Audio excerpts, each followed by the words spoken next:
안녕하세요. LX옵시스 품질 6 시그마 SQT 임도현 선임입니다. 이번에 현장에 바로 적용하실 수 있는 딱 5분 실전 품질 강의로 이번 차수에는 QC7 툴 특성 요인도와 히스토그램에 대해서 설명드리고자 합니다. 먼저 순서로는 QC 툴 해설하고요. 특성 요인도랑 히스토그램에 대해서 설명드리도록 하겠습니다. 먼저 QC 툴 해설은 품질관리 측면에서 데이터를 정리하는 7가지의 도구를 얘기를 하고요. 특성 요인도, 파레토도, 체크시트, 히스토그램, 층별, 산점도, 그래프 이 7가지를 얘기하고 이전 차수에는 파레토도랑 체크시트, 층별에 대해서 설명드렸었습니다. 이번에 이제 특성 요인도를 설명드리고자 하는데요. 특성 요인도란 특성에 대한 결과에 대한 어떤 원인이 있는지 알기 쉽게 나타내는 것으로요. 대표적으로 한마디로 얘기하면 브레인스토밍을 통해서 어떤 결과에 대한 모든 요인을 찾아낸다고 보시면 됩니다. 일단 어떤 특성, 결과에 대해서 유발하는 요인에 어떻게 연관되고 관계되는지 한눈에 알아볼 수 있도록 물고기 뼈, 말 그대로 어골도라고 하거든요. 그래서 나뭇가지 모양으로 나타내는 기법을 뜻하고요. 여기 좀 간단하게 보이시죠? 그래서 특성이 있으면 거기에 대한 요인이 하나, 둘, 셋 여러 가지가 있을 수 있는데 그거를 이제 하나의 그림으로 표현을 한 겁니다. 그래서 누락된 원인이 무엇인지 탐색할 수 있고 원인들 간의 관계를 확인하실 수 있고요. 개선에 대한 액션을 어디서부터 시작해야 되는지 이게 중요합니다. 그리고 각 그림을 보게 되면 명확한 커뮤니케이션이 가능해진다 이렇게 얘기를 하는데 일단은 특성 결과는 이제 말 그대로 결과물을 확인하실 수 있고요. 요인은 거기에 대한 인풋에 대한 내용을 말씀드릴 수 있습니다. 그래서 작성 방법으로는요. 일단은 버텀업 방식이랑 탑다운 방식이 있는데 버텀업은 모든 요인부터 시작을 해서 자유롭게 브레인스토밍 말 그대로 한 몇 명이서 모여가지고 거기에 원인을 해서 서로 의견을 개진하는 겁니다. 그래서 절대 비판하거나 그러실 거 없이 그냥 질보다는 양으로 이렇게 해서 도출을 한 다음에요. 유사한 것끼리 모아서 작은 기지, 큰 가지를 만들어내는 방식이 하단에서 시작하는 바텀업 방식이고 탑다운 방식은 큰 가지를 먼저 결정하고 예를 들면 포엠이죠. 포엠에 대한 그런 거를 이제 큰 가지를 하고 거기에 대해서 순차적으로 전개하는 방식을 뜻합니다. 그래서 요건 중복 없이 빠짐없이 하시는 게 좋고요. 그래서 이제 사례를 하나 말씀드리면은 봉제 과자의 제품 중량 미달에 대한 고객 불만, 질소가 많이 있다는 얘기죠. 그래서 이런 거를 원인을 찾고 싶다. 어떻게 해야 될 거냐? 그래서 중량 미달 이게 이제 특성 결과값이 되고요. 여기에 대해서 기계, 원료, 방법, 사람, 포엠이죠.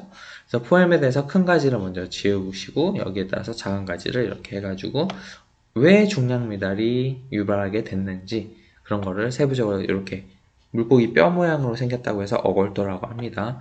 그래서 이렇게 해서 원인을 쭉 정리를 해가지고 중량 미달에 대한 어느 시점에 원인을 개선을 해야 되는지 파악하게 되는 게 특성 요인입니다. 그래서 특성 요인들 작성 절차는요, 여러 사람의 지혜를 모아 작성한다. 브레인스토밍이라고 하고, 요인은 되도록 많이 듣다. 빠짐없이 만들어야 되고, 그 다음 대책을 세울 수 있는 요인을 만들어야 됩니다. 요인 중에 밑도 끝도 없이 하는 것보다는 우리가 개선안을 할 수 있는 것들을 하시는 게 좋습니다.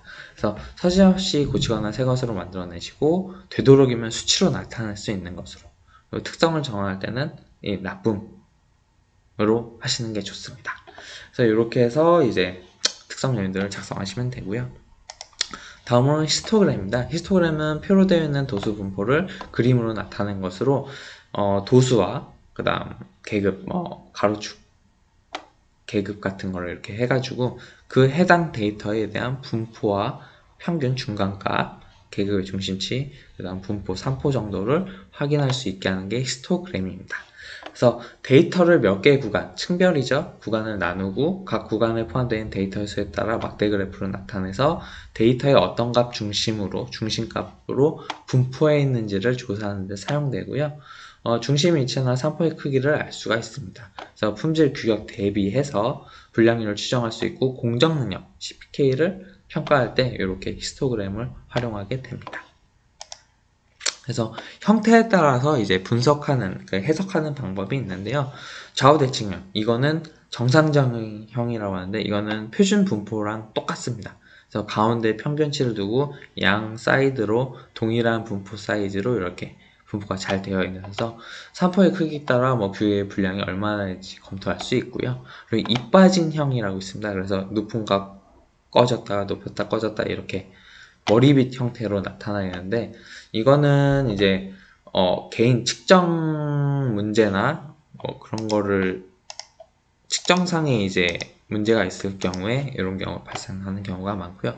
치우침형 같은 경우에는 한 개의 정점을 가지고 양쪽으로 계속 하는데 한쪽은 이렇게 얼마 없는데 한쪽은 이렇게 많이 돼 있는 경우에는 이 규격의 상한치나 하한치 이게 조정이 필요하다는 내용입니다. 낭떠러지형 같은 경우에는요, 평균치가 극단적으로 한쪽에 몰려 있다는 거고요. 그래서 불량을 산물에서 규격 이하의 것을 제외하고 기록했을 때 나타납니다. 그러니까 한쪽 값을 완전히 버려버렸을 때, 표준 분포에서 한쪽 값을 버려버렸을 때 이렇게 낭떠러지형이 나타나는 거고요. 나머지는 이제 고원형. 고원형은 이거는 조금 특이한 게 평균이 근소하게 다른 데이터가 섞여 있다는 겁니다. 그래서 평균치가 뭐 이런 데이터, 평균치가 이런 데이터가 지금 요 데이터 안에 섞여 있는 거예요. 그래서 층별을 해야 되는 겁니다. 쌍봉오리형도 역시 두 개의 집단으로 층별을 이렇게 나눠가지고 보셔야 되는 내용이고요. 낙도가 있는 이상점, 여기 뭐 덩그러니 따로 떨어져 있는 게 있죠. 이거는 뭐 공정성에 이상한 데이터가 유입됐다는 경우가 많습니다. 그리고 번치 앤 익스트림스라고 이거는 이제 양쪽 끝단에 중심이 있는데 양쪽 끝단에 갑자기 정점이 있는 건데 이건 기록자의 실수일 가능성이 높은 편입니다. 아무튼 지금까지 이제 품질관리 7툴 중에 이제 특성 요인도 엑스토그램에 대해서 설명드렸고요. 다음 타주에는 나머지 툴에 대해서 설명드리도록 하겠습니다. 이상 협력사 품질 실무 교육을 마치도록 하겠습니다. 감사합니다. edX